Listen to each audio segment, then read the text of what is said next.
Hello दोस्तों, welcome back और welcome to my YouTube channel. तो कैसे हो आप सब? आई होप आप सभी बहुत अच्छे होंगे। मैं भी बहुत अच्छा हूं दोस्तों। तो दोस्तों, आज के इस वीडियो में हम लोग एक छोटा सा कॉन्सेप्ट है जिसको सीखेंगे। हम लोग उसको सीखते हैं क्लास 7th या फिर 8th में, लेकिन हो सकता है कि वो कॉन्सेप्ट आप भूल गए होंगे या फिर आपने नहीं पढ़ा होगा उस समय। तो अब यहाँ पे आप उस कॉन्सेप्ट को सीख जाएंगे। तो इस वीडियो को पूरा देखिएगा और कॉन्सेप्ट को सीखिएगा। बेसिक मैथ्स कहीं भी काम में लिया जा सकता है, तो बेसिक मैथ्स तो हमारा फर्ज है कि हम उसको सीखें, है कि नहीं? तो चलो हम लोग देखते हैं क्या सीखना है हमें। तो दोस्तों, हम लोग पॉलीगन्स के बारे में पढ़ते हैं क्लास 7th में या फिर 8th में, है ना। पॉलीगन्स के बारे में पढ़ते हैं।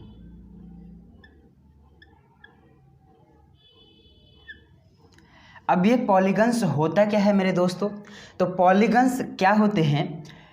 लाइन सेगमेंट से बना हुआ इनक्लोज्ड डायग्राम होता है पॉलीगन्स, है ना। लाइन सेगमेंट जो कि दो पॉइंट्स को मिलाने से बनते हैं। अगर ये मेरे पास ये पॉइंट ए है और बी है, इन दोनों को मिला दूंगा मैं, तो मेरे पास लाइन सेगमेंट आ जाएगा। तो पॉलीगन्स क्या है? इन लाइन सेगमेंट से बना हुआ इनक्लोज्ड मतलब बंद डायग्राम होता है ना। बंद डायग्राम होता है। अब तो मैं एक सवाल करूंगा आपसे कि मुझे बताओ, सबसे कम लाइन सेगमेंट वाला, सबसे कम लाइन सेगमेंट जिसमें यूज होता है, उस इनक्लोज्ड डायग्राम को आप मुझे बता दो। पॉलीगन्स कहलाएगा वो भी। तो आप क्या कहोगे? आप कहोगे कि यार बड़ा सिंपल है, एक ट्रायंगल बना लो, है ना। एक ट्रायंगल बना लो, ये ए बी और सी नेमिंग कर दो। अब ये ट्रायंगल बना लिया, यहाँ पे ये 3 लाइन सेगमेंट है, 1, 2 एंड 3, है ना। यही क्या है? पॉलीगन है। इसमें ये लाइन सेगमेंट है। अब इसमें लाइन सेगमेंट ये हो गया, तो इनको हम साइड कहते हैं। ये तो खैर आपको पता होगा। तो यहाँ पे ये 3 लाइन सेगमेंट है। इसी तरह से 4 लाइन सेगमेंट को मिलाकर बनाएंगे तो वहाँ पे हमारा क्वाड्रिलेटरल बनेगा, है ना। सबसे कम लाइन सेगमेंट वाला यही होता है, यानी कि सबसे कम साइड वाला पॉलीगन्स इस ट्रायंगल, वो क्या है? ट्रायंगल है। और इससे ज़्यादा साइड का, 4 साइड का, 5 साइड का, 6 साइड का, 7 साइड का, वो होता रहता है। 4 का रहेगा क्वाड्रिलेटरल, 5 का रहेगा पेंटागोन। इस तरह से आप बोल सकते हो, है ना। तो इस पॉलीगन्स में आपने एक चीज़ पढ़ा है कि इस पॉलीगन्स में जो ये इंटीरियर एंगल है ना, ये पॉलीगन है, इसमें जो इंटीरियर एंगल है, यानी angle A, angle B, angle C, मेरे भाई आपने पढ़ा है कि इस इंटीरियर एंगल का सम क्या होता है? आपने पढ़ा है कि इस इंटीरियर एंगल का सम, एक काम करो, ये फॉर्मूला लिख लो, n-2 इंटू 180 डिग्री। यही होता है इंटीरियर एंगल का सम। क्या? n-2 इंटू 180 डिग्री, ये इंटीरियर एंगल का सम होता है। अब यहाँ पे n क्या है? तो n कुछ नहीं है मेरे भाई, n जो है ये साइड ऑफ ट्रायंगल है, या साइड ऑफ पॉलीगन कहना चाहिए मुझे। साइड ऑफ पॉलीगन है, साइड्स कहना चाहिए, साइड्स ऑफ पॉलीगन है, यानी कि पॉलीगन्स के जो साइड है वो n है। तो अगर आप इंटीरियर एंगल का सम निकालना चाह रहे हो, यानी ये angle A plus angle B और ये एंगल C नेमिंग कर लेते हैं। एक काम करो, 1 कर दो, 2 कर दो और 3 कर दो, यानी कि एंगल 1 + 2 + 3 करके करोगे तो कितना आएगा? तो ये फॉर्मूला आप रखो, पता चल जाएगा। तो यहाँ पे साइड्स कितना है? n is what? n is 3, n is 3, है ना। n 3 है, तो यहाँ पे n पुट करो, तो 3 - 2 इंटू 180, है कि नहीं। अब 3 - 2 इंटू 180, तो 3 - 2 क्या होगा? 1 होगा, इंटू 180, जो कि 180 आ जाएगा, है ना। तो यहाँ पे आपने पढ़ा भी है कि एक ट्रायंगल का जो इंटीरियर एंगल का सम होता है वो 180 होता है। इसी तरह से अगर आपको एक क्वाड्रिलेटरल दे दिया जाए, है ना, एक क्वाड्रिलेटरल दे दिया जाए। क्वाड्रिलेटरल वो होते हैं जिसमें 4 साइड होते हैं। अब इसमें कई तरह के क्वाड्रिलेटरल होते हैं जिसमें कि रेक्टेंगल आ जाता है, आपका स्क्वायर आ जाता है, रैम्बस आ जाता है, पैरेललोग्राम आ जाता है, ट्रेपेजियम आ जाता है ना। ये सभी क्वाड्रिलेटरल होते हैं जिसके 4 साइड वो क्वाड्रिलेटरल है ना। तो अगर ये क्वाड्रिलेटरल है तो फिर से इसका इंटीरियर एंगल का सम आप निकालोगे, है ना। इंटीरियर एंगल का सम यानी कि अंदर वाले एंगल का आप सम निकालोगे तो फॉर्मूला यूज़ करो n-2 इंटू 180 डिग्री, है ना। तो n के जगह पे यहाँ कितना है, इसके कितने साइड है, तो 4 साइड है मेरे भाई। कितने साइड है, 4 साइड है। तो 4 साइड n के जगह पे 4 रखोगे तो 4 - 2 इंटू 180, है ना। तो 4 में से 2 माइनस कर दो तो 2 इंटू 180 जो कि आपको मिलता है 360, है ना। तो इस तरह से आप जैसे जैसे साइड चेंज करोगे इंटीरियर एंगल का सम चेंज होता जाएगा। एक पेंटागन बना लेते हैं हम लोग जिसमें 5 साइड होते हैं। कितने हो गए, 1 2 3, ये बना लिया मैंने 4 और ये 5, है ना। ये एक पेंटागन बना दिया, इसमें 5 साइड है ना। अब इसके इंटीरियर एंगल का सम बता दो मेरे भाई, इंटीरियर एंगल का सम बता दो। तो आप कहोगे कुछ भी नहीं करना है, n-2 इंटू 180 डिग्री कर दो। अब यहाँ पे आपको n पता है, n इज़ 5। अब n के जगह पे 5 रखो तो 5 - 2 इंटू 180 जो कि 5 - 2 आपको मिलेगा 3 इंटू 180। अब 3 इंटू 180 मतलब 540 डिग्री, 540 डिग्री। तो ये आपने जाना इंटीरियर एंगल का सम। लेकिन इंटरेस्टिंग बात ये है कि मैं अगर आपसे कह दूं कि भाई इन ट्रायंगल के एक्सटीरियर एंगल का सम बताओ, ट्रायंगल नहीं पॉलीगन्स के एक्सटीरियर एंगल का सम बता दो, तो क्या बताओगे। तो एक्सटीरियर एंगल भी मैं आपको बता दूं कि एक्सटीरियर एंगल क्या होता है। चलो नेक्स्ट स्लाइड में। दोस्तों आप लोग इस ट्रायंगल से आप परिचित है, इसमें ये पॉलीगन्स है जिसके साइड 3 है ना। तो इसके इंटीरियर एंगल ये हो गए, ये 3 इंटीरियर एंगल है। अब आपको मैं बता दूं एक्सटीरियर एंगल क्या होता है ना।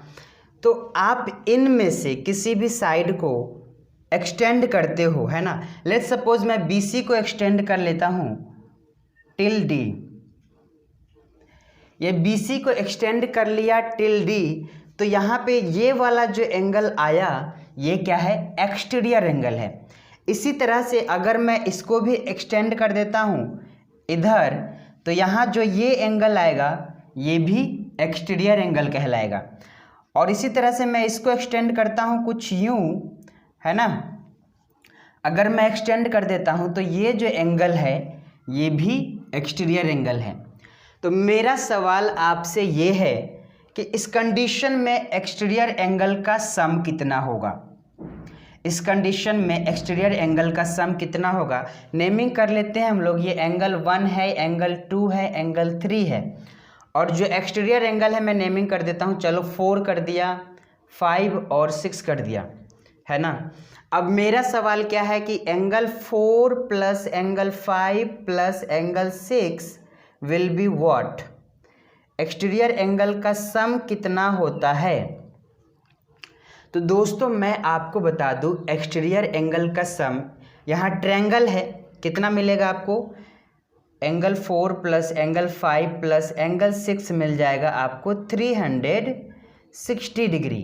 क्या मिलेगा, 360 डिग्री। अच्छा ये तो ट्रायंगल की बात हो गई। अब मैं क्वाड्रिलेटरल बना लेता हूँ। Let's make quadrilateral. ये क्वाड्रिलेटरल बना लिया, 4 साइड वाला हमने एक पॉलीगन बना लिया। इसमें A, B, C और D कर दिया नेमिंग। अब इसके एक्सटीरियर एंगल को हम बना लेते हैं, एक्सटेंड कर देते हैं, है ना। ये आप इसको मैंने एक्सटेंड किया BC को, तो यहाँ पे मेरा एक्सटीरियर एंगल बना, है ना। मैं इसको एक्सटेंड करता हूँ ये, तो यहाँ पे मेरा एक्सटीरियर एंगल बनेगा। इफ़ आई एक्सटेंड दिस, अगर मैं यहाँ एक्सटेंड करता हूँ तो ये एक्सटीरियर एंगल बनेगा। अगर ये एक्सटेंड कर दिया तो ये एक्सटीरियर एंगल बनेगा। अब मेरा सवाल ये है कि अब इस कंडीशन में एक्सटीरियर एंगल का सम बता दो। तो यहाँ भी नेमिंग कर देता हूँ मैं इंटीरियर एंगल के सम का, इंटीरियर एंगल को 1 2 3 4, 4 इंटीरियर एंगल हो गए, 5 6 7 8 ये एक्सटीरियर एंगल है, 5 6 7 8 ये एक्सटीरियर एंगल है। अब इनका सम बताओ मुझे एक्सटीरियर एंगल का। इंटीरियर का तो पता है, बता दोगे, क्या करोगे, n-2 इंटू 180 है ना, n-2 इंटू 180 करोगे तो n के जगह पे 4 रखोगे, आपको निकल के आ जाएगा, है ना, 360 आ जाएगा इंटीरियर का। मुझे एक्सटीरियर का मेरा इंटरेस्ट क्या है, मेरा इंटरेस्ट है angle 5 plus angle 6 plus angle 7 plus angle 8 equal to क्या होगा, है ना, एक्सटीरियर एंगल में। तो दोस्तों सुन लो, इसमें भी 360 ही होगा, बदलेगा नहीं। तो एक बात ध्यान से सुन लो कि पॉलीगन्स चाहे कोई भी हो, चाहे उसमें 5 साइड हो, 6 साइड हो, 7 साइड हो, 8 साइड हो, 9 साइड हो, कितने भी साइड हो, लेकिन उसके एक्सटीरियर एंगल का अगर आपने सम निकाला, एक्सटीरियर एंगल का अगर आपने सम निकाला तो वो हमेशा 360 डिग्री होगा, हमेशा 360 डिग्री होगा। अब कैसे मान ले 360 डिग्री होगा, कुछ ना कुछ तो प्रूव होगा। And maths is nothing without proof. Maths जो है बिना प्रूफ के तो है ही नहीं, हर एक चीज के पीछे का कारण है, तभी दिया गया है आपको। तो चलो जान लेते हैं उस कारण को भी। पहले हम यहाँ देखते हैं, है ना। मैं आपसे पूछता हूँ, मुझे एक बात बताओ, ये एंगल 3 प्लस एंगल 6 कितना होगा, एंगल 3 प्लस एंगल 6 कितना होगा, तो आप बताओगे बड़ी बात नहीं है, आप एंगल 3 प्लस एंगल 6 लिख दो 180 डिग्री, क्योंकि ये लीनियर पेयर है ना। तो ये लीनियर पेयर होंगे तो ये एंगल 3 प्लस 6 लिख दो 180 डिग्री। चलो लिख दिया। अब मैं कहता हूँ एंगल 2 प्लस एंगल 4 बताओ, एंगल 2 प्लस एंगल 4 बताओ, तो ये भी बताओगे आपकी 180 ही लिख दो, है ना, क्योंकि ये भी लीनियर पेयर है कि नहीं, ये भी लीनियर पेयर है। अब मैं आपसे कहता हूं कि एंगल 1 प्लस एंगल 5 बताओ मेरे भाई, एंगल 1 प्लस एंगल 5 बताओ, तो फिर से कहोगे आपकी 180 ही लिखो। क्यों लिखो, क्योंकि ये लीनियर पेयर है इसीलिए लिखो, है ना। तो 180 ही लिख देंगे, है कि नहीं। तो ये आपका 3 इक्वेशन यहाँ पे मानोगे तो मान लो आप, ये सेकेंड और ये थर्ड, ये 3 इक्वेशन अगर आप मानोगे तो मान लो, मैंने तो मान लिया, आपको भी मानना हो, चाहे आपको भी मानना पड़ेगा, है ना। अब इन तीनों को ऐड कर दो, क्या कर दो, ऐड कर दो। तो मैं एक काम करूँ, यहाँ इसको रब कर देता हूँ, क्योंकि मुझे चाहिए स्पेस इसको आगे सॉल्व करने के लिए। तो इन तीनों को, इसको मैं रब करता हूँ। तो दोस्तों जब हम इसको ऐड करेंगे, तीनों को ऐड करेंगे, तो ये क्या होगा, इन सबको हम लोग ऐड करेंगे। तो देखो क्या होगा, angle 1 plus angle 2, angle 1 plus angle 2 plus angle 3 plus angle 4 plus angle 5 plus angle 6, तीनों को ऐड किया, ये किसके बराबर मिलेगा, किसके बराबर मिलेगा, तो 180 प्लस 180 प्लस 180, 180 प्लस 180 प्लस 180, तो कितना हो जाएगा, 180 प्लस 180 प्लस 180। अब मुझे एक बात बताओ, मुझे एक बात बताओ, ये angle 1 plus 2 plus 3 interior angle है इस ट्रायंगल ABC का, angle 1 plus angle 2 plus angle 3 interior angle है इस एंगल ABC का। तो मुझे पता है कि angle 1 plus angle 2 plus angle 3 is what, 180 degree. बात समझ में आती है। Angle 1 plus angle 2 plus angle 3 क्या हो जाएगा, 180 डिग्री। तो इसके जगह पे आप रखोगे 180 degree. So 180 degree plus angle 4 plus angle 5 plus angle 6 is equal to this, है कि नहीं। 180 प्लस 180 प्लस 180। अब यही तो हमें चाहिए, angle 4 plus angle 5 plus angle 6, यही तो है हमारा एक्सटीरियर एंगल जिसका सम हमें निकालना है। और मैंने बता दिया है कि 360 आएगा। कैसे आएगा ये बता रहा हूँ। तो इधर ये 180 और इधर ये 180 कैंसिल आउट हो गया, तो बच क्या गया, angle 4 plus angle 5 plus angle 6 is equal to 180 plus 180, जो कि आपको मिल जाएगा 360। तो यहाँ पे देख लो कि ये एक्सटीरियर एंगल का सम 360 आ गया है ना। अब तो मैंने ये ट्रायंगल लिया है, आप कोई सा भी ले सकते हो पॉलीगन्स। हम एक और पॉलीगन लेकर के इसको प्रूव करते हैं और देखते हैं, समझते हैं, है ना। तो चलो एक और पॉलीगन्स लेते हैं हम लोग क्वाड्रिलेटरल। तो ले लिया हमने एक क्वाड्रिलेटरल, एक्सटीरियर एंगल बना लेते हैं। इस DC को एक्सटेंड किया E तक, तो ये एक एक्सटीरियर एंगल आ गया। इसको एक्सटेंड किया हमने, तो ये एक एक्सटीरियर एंगल आ गया, है ना। इसको एक्सटेंड किया हमने, तो ये एक एक्सटीरियर एंगल आ गया, है ना। और इसको एक्सटेंड किया हमने, तो ये एक एक्सटीरियर एंगल आ गया।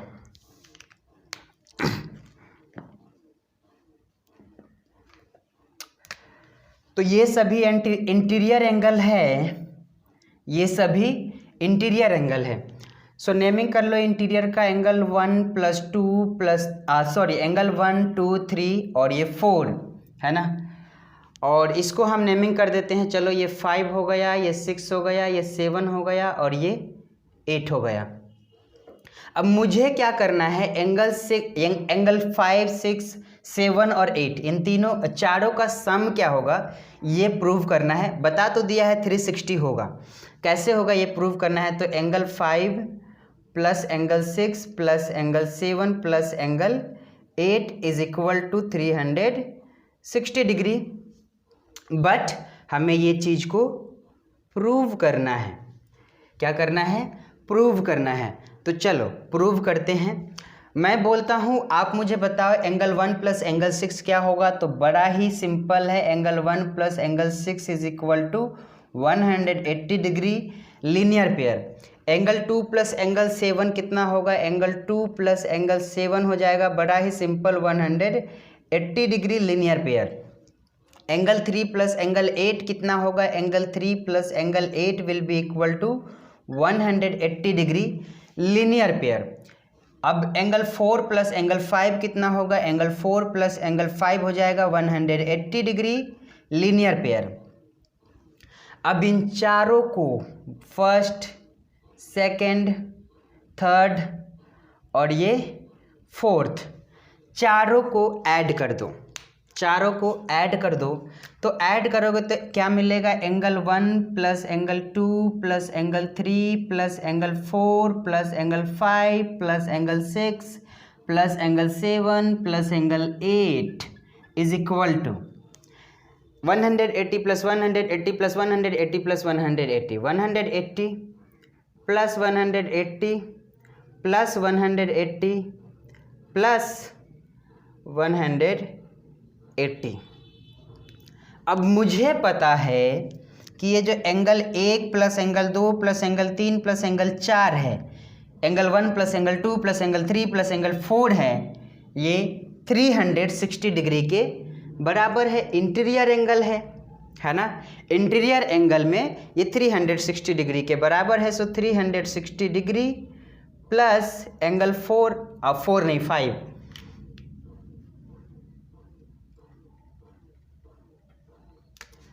तो angle 5 plus angle 6 plus angle 7 plus angle 8 is equal to 180 plus 180 360 degree plus 360 degree. तो ये 360 डिग्री से ये 360 डिग्री हटा दो, बच क्या गया, angle 5 plus angle 6 plus angle 7 plus angle 8 is equal to 360 degree. आ गया 360 डिग्री। अब देख लिया तुमने कि यहाँ पे भी एक्सटीरियर एंगल का जो सम है वो 360 डिग्री ही आ रहा है। इसी तरह से अगर कोई सा भी पॉलीगन लेते हो जिसमें कितने भी साइड क्यों ना हो, उसके एक्सटीरियर एंगल का सम निकालते हो, ये हमेशा 360 डिग्री के बराबर होगा। आई होप आपको ये बात समझ में आया। इंटीरियर वाला तो पता रहता है ना, फॉर्मूला भी ये निकाल लेते हैं, लेकिन एक्सटीरियर वाले में हम कभी कभी कंफ्यूज हो जाते हैं। तो अब से आपको कंफ्यूज नहीं होना है। अब आपने इस वीडियो को देख लिया है। अगर आपको वीडियो अच्छा लगा, ये चीज़ समझ में आया, तो वीडियो को एक लाइक ज़रूर कर देना, चैनल को सब्सक्राइब करके नोटिफिकेशन बेल को ऑन कर लेना। बेसिक से लेकर के एडवांस तक के मैथ्स को पढ़ने के लिए, बेसिक मैथ्स प्लस 9, 10, 11, 12 ये सारे पढ़ने के लिए मैथ्स को आप लोग चैनल को सब्सक्राइब जरूर कर लीजिएगा। मिलूंगा आपसे नेक्स्ट वीडियो में, तब तक के लिए जय हिंद।